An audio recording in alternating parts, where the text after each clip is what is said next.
Welcome to Brother Miller's Notes. This last week, I typed a single word into Google and wanted to see how many results there were. The word was war, and there was almost 6 billion references to it on the internet. I looked at some of the images of individuals, of armies, as they're striving to accomplish their goal. I saw images of cities desolated, destroyed, being burned, and armies suffering losses. Those images are really found anciently as well. Assyria would put these type of images and carve them into walls as a way of propaganda to let you know that they are the superpower, and if you did not submit to them, they'd take you out. In their reliefs, you would see images of kings being submissive, surrendering, becoming vassals under the protection of the Assyrian king. You'd also see images, and it was really a lot of propaganda, that if you didn't submit, we'd take you out. Not only would we kill, but we'd torture you before you died. They are the power, and they let you know it. And above their images, they write inscriptions. And the inscriptions say some things like this. Now, these next two quotes are from kings off the walls about cities and people that had rebelled. And here's what they said. I flayed as many nobles as had rebelled against me, and draped their skins over piles of corpses. Some I spread out with a pile. Some I erected on stakes upon the pile. I flayed many right through my land, and draped their skins over the walls. With their blood I dyed the mountain red like red wool, and the rest of them the ravines and torrents of the mountains swallowed. I carried off captives and possessions from them. I cut off the heads of their fighters, and built with the heads a tower before their city. I burnt their adolescent boys and girls. The Assyrian cavalry was powerful, and they would just essentially run through an enemy. And in these images, you saw that that's what would happen to you. And I can imagine just being there in the capital of Assyria, cooling my heels, waiting to be able to maybe talk to the king. I'm thinking, okay, do I submit? Do I not? Do I have a chance against this army? And I'm looking up, and here's what I'm seeing. And I'm seeing images of the Assyrian army going against cities, besieging them, and taking them over. When Isaiah talks to the king of Judah, that's the background. You have up north the superpower, Assyria. And Assyria, many years, most years, almost every year for one king, they go out into the field, they take their army to pillage. Sometimes they're dealing with people who have rebelled, but sometimes it's just, we got to get more loot. And so in 734, it seems that they've taken this little red line and down the coast, and they've conquered this whole area. And if you're the king of Syria, or you're the king of the northern tribes, you realize it may be just a matter of time before they're coming down your way too. These two kings make a coalition, and they want Israel, this king of Judah, Ahaz, to join with them. There's some pressuring, and much because the desire is we just don't want to have Assyria take us over. And I just had, because this is kind of cool, this is a clay sill with the inscription, quote, belonging to Ahaz, the son of Jotham, king of Judah. Now this is Syria and the northern tribes, joined together, and they have a war against Judah. At first, it does not go very well at all.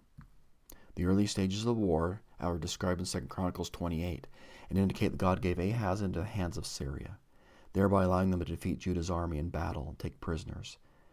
Israel's army also inflicted heavy casualties on Judah, killing 120,000 troops at a time when they really couldn't afford it. The king's son, and the person who was second command to the king, Nevertheless, the two armies of Syria and Israel were never able to defeat the city of Jerusalem.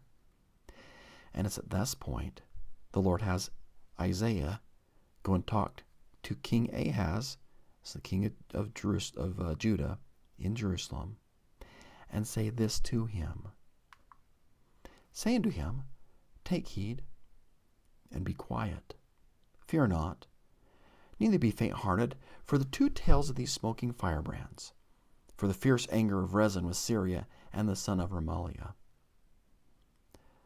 I love God's advice in a time when war seems to be imminent. Be careful. There's not words of don't do anything, but be careful. Keep calm. Fear not. Don't lose heart. Even though you may see these as two great destroying forces, God doesn't see it that way. He sees them as smoking firebrands. His perspective is different than yours. Firebrands like a little stick that's not on fire, it's just smoking. Yeah, they've got some potential there, but that's the way I see them, a lot more smoke than anything else. You'll be okay. You just need to trust in God, and if you do, things work out. Isaiah is told to say, if you will not believe, surely ye shall not be established. I love the New International Version, translation of this verse. If you do not stand firm in your faith, you will not stand at all. I also love where Isaiah is asked to go to give this message. Where he's asked to go is the Repositories, the upper pool of water that supplies the water for Jerusalem. It's the water source. We're not sure why he's there, but he may be inspecting it. But he goes there, and while he's there, the message is delivered. And the upper pool is located about 700 yards from Jaffa Gate. It's on the highway leading to the fuller's field. It's a position near water for washing of clothes previous to drying and bleaching, and was probably along the aqueduct. There are two interesting images in this verse. Fuller, to make white, and the spring. The fuller makes the ordinary cloth white or pure, and the spring provides water essential for life in Jerusalem. In other words, there's a source that can purify us and lead us to life eternal. I also make a side note. Isaiah could have said to Ahaz, hey, think about all the bad things you're doing. You're not a righteous king. Here's all the idolatry you're doing. Here's the wickedness you're doing. But God doesn't. Sometimes we may be tempted to point out someone's sins, their weaknesses. And in this conversation, God only elects to give hope. God even says, Ahaz, if you want a sign, I'll give you a sign. You ask, heaven above, earth beneath, I'll ask you for a sign. Ahaz is a little condescending, quotes scripture and says, I don't tempt God. No, I'm not going to ask him for a sign. And then we have the great Emmanuel prophecy afterwards, because God will give a sign to you, a sign of hope, a sign that will make pure, a sign that will purify and make everyone clean. The Lord himself shall give you a sign. Behold, the virgin shall conceive, and bear a son, and shall call his name Emmanuel.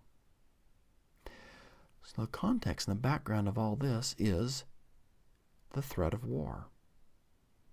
And it's real. When war threatens, God gives encouragement to us to stand firm in our faith, or you will not stand firm at all. Be careful. Keep calm. Don't be afraid. Don't lose heart.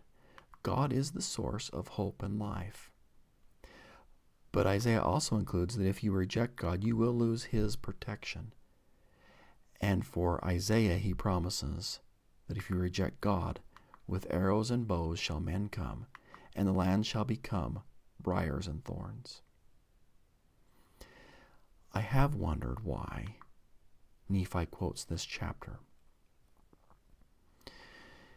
It's in a series of chapters, and you could just say, well, he just got on a roll and just kept reading. But if you think about what's happening among the Nephites right now, and you go back several chapters, in chapter 5, Nephi summarizes 40 years and says, "And it sufficeth to me to say that 40 years had passed away, and we had already had wars and contentions with our brethren." Nephi quotes this because he's applying it or likening it to his people. Maybe they are threatened with war. Maybe they feel a little bit overwhelmed. And he wants to give God's assurance and promises that there is hope and protection in God, not in armies or navies. He wants to remind his people to have the moral courage to stand firm in obeying God's will, even if you have to stand alone. If you do not stand firm in your faith, you will not stand at all. Thanks for spending a little time with me in Brother Miller's Notes. I do have a Bible or verse-by-verse commentary on all these verses in this chapter at brotherrmiller.wordpress.com. Hope you have a great day. Keep smiling.